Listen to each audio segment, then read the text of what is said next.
Apakah benar Allah di atas arsy? Dan apakah arsy harus kita rubah dari mana aslinya? Karena tidak mungkin Allah bergantung pada makhluk. Tayyib. Ar-Rahmanu 'alal arsy istawa. Surat Taha itu. Ya, Ar-Rahmanu 'alal arsy istawa. Allah Subhanahu wa taala dalam arsy-Nya istawa. Istawa, istiwa.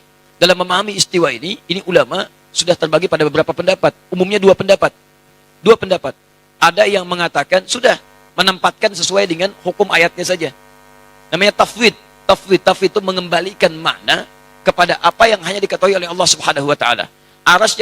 Qur'annya berkata Ar-Rahmanu, Allah yang Rahman itu 'alal arsy, di arsy istawa. Jadi ada arsy, yang di arsy itu Allah istawa. Apa makna istawa itu? Apakah menguasai? Apakah berdiam? Apakah bertempat? Ataukah ada di situ? Nah, kata pendapat yang pertama, istiwa itu maklum, diketahui sesuai dengan pengetahuan Allah. Karena sesuai dengan hukum Allah, kita tidak perlu kemudian menafsirkan, biarkan ayatnya saja seperti itu. Ada ayat-ayat muhkamat yang pasti diketahui oleh kita, ada ayat mutasyabihat. Dalam ayat mutasyabihat jangan banyak dipertanyakan. Karena itu bagian dari tingkat keimanan. Keimanan itu bukan untuk disoal, keimanan itu diyakini. Jadi kalau ada istiwa, ya sudah istiwa. Bagaimana istiwanya nggak usah ditanya. Karena segala yang terkait dengan Allah, hanya Allah yang memahaminya. Jadi nggak usah banyak ditafsirkan, tidak usah banyak ditakwilkan. Arasnya ada, sudah di aras. Bagaimana arasnya? Nggak usah ditanya. Makanya kata Imam Malik rahimahullah, ya, lihat al-istiwa'u ma'lumun, ma'rufun. Istiwa itu diketahui, itulah istiwa. Was-su'alu anhu bid'atun. Bertanya bagaimana istiwa di aras itu bid'ah. Jadi kalau kata Imam Malik, pertanyaan ini bid'ah.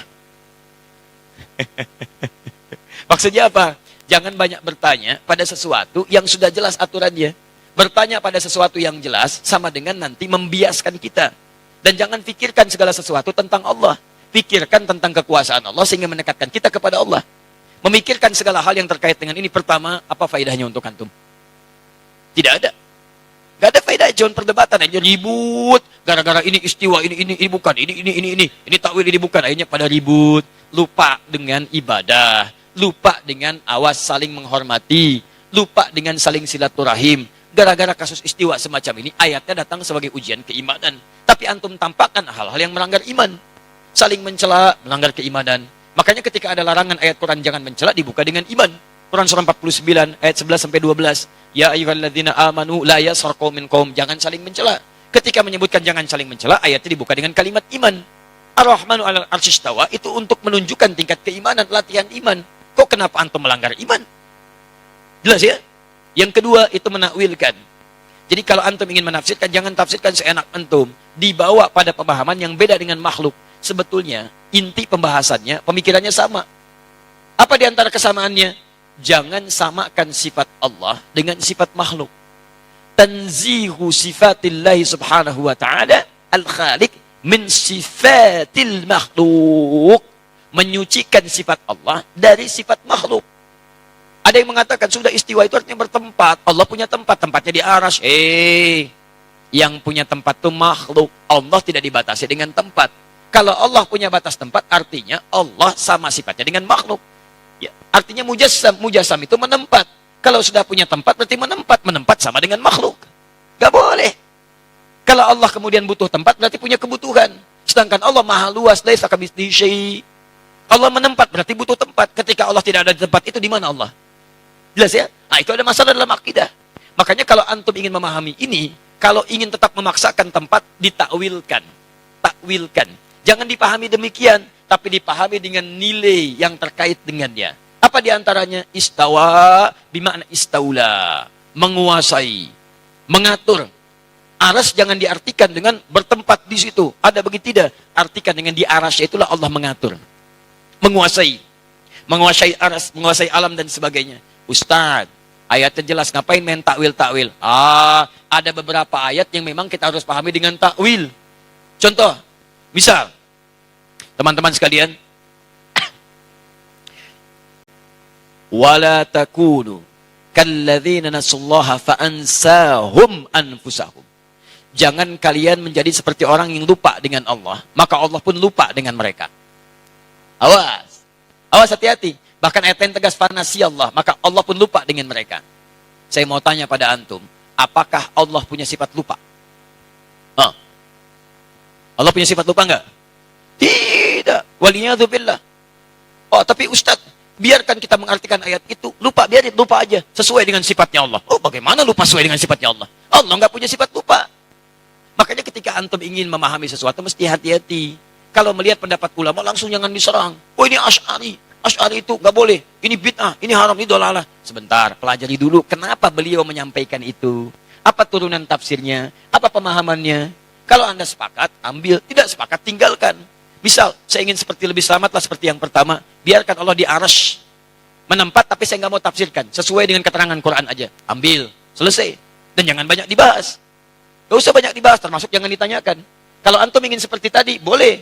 Oh, itu maksudnya di arsy, bukan menempat. Bukan tempat ya, karena Allah nggak butuh tempat. Maha kuasa Allah. Itu maksudnya Allah menguasai seperti takwil ayat ini, ayat ini, ayat ini. Selesai.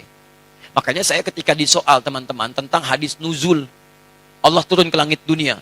Ustaz Adi mengingkari hadis nuzul. Ah, antum yang kurang gaul. Antum kurang piknik. Kapan saya mengingkari hadis itu? Kalau saya mengingkari, saya nggak akan sampaikan hadisnya. Saya meyakini hadis itu.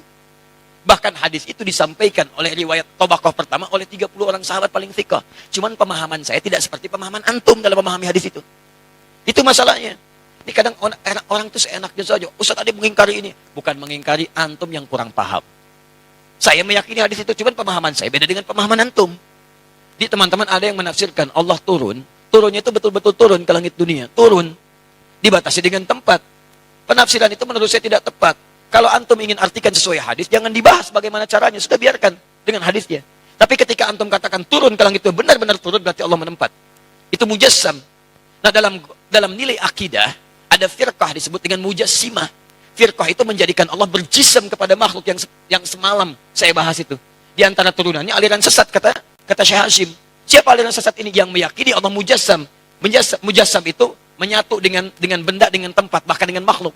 Di antara yang paling fatal, Allah menyatu dengan jasad seseorang. Itulah yang manunggaling kaulah Gusti. Ya, menyatu dengan diri saya, merasa lebih dekat. Siapa kamu? Saya Allah. Allah sedang apa? Sedang makan. Itu bahaya. Musyrik itu. Termasuk maaf, Allah ada di tempat, Allah menetap. Paling sederhana saja begini. Maaf ya, Papua dengan Lampung bedanya 2 jam. Duluan Papua. Kalau antum artikan hadis akhir malam dengan Allah turun, misal Allah turun ke dunia. Di situ ada. Ketika Allah turun di Papua, mana orang Lampung? Ketika Allah turun di Lampung, berarti meninggalkan Papua. Sedangkan sifat Allah meliputi seluruh alam, tidak dibatasi dengan tempat. Makanya tanzihul khaliq bin sifatil makhluk. Antum kalau ingin bicara masalah ini mesti hati-hati. Kalau antum menyentuh sesuatu yang sensitif, bisa salah antum. Ketika salah menilai Allah, bisa kufur antum di situ. Bisa bahaya. Awas, kalimat kufur ini mesti hati-hati, nanti dipotong lagi nanti di situ kalimatnya. Nanti nyebar lagi macam-macam lagi. Awas, ada orang yang hobi motong-motong. Ya, itu dosanya banyak itu. Jelas ya? Cara paling gampang yang seperti itu, kalau ingin paling gampang, sudah antum yakini saja, belum punya ilmu diimani, jangan banyak dibahas. Termasuk pertanyaan seperti ini. Ya, simpan aja, yakini aja, jangan terlibat pada hal-hal diskusi yang tidak meningkatkan iman. Atau membuat antum justru saling meninggalkan ibadah, lupa dengan nilai-nilai yang lebih penting. Biarkan sifat Allah dengan keagungan Allahnya, sifat kita hanya sekedar mengikuti tuntunan Allah Subhanahu wa Ta'ala. Paham? Jadi kata Imam Malik bertanya seperti ini, hukumnya apa? Bid'ah ini.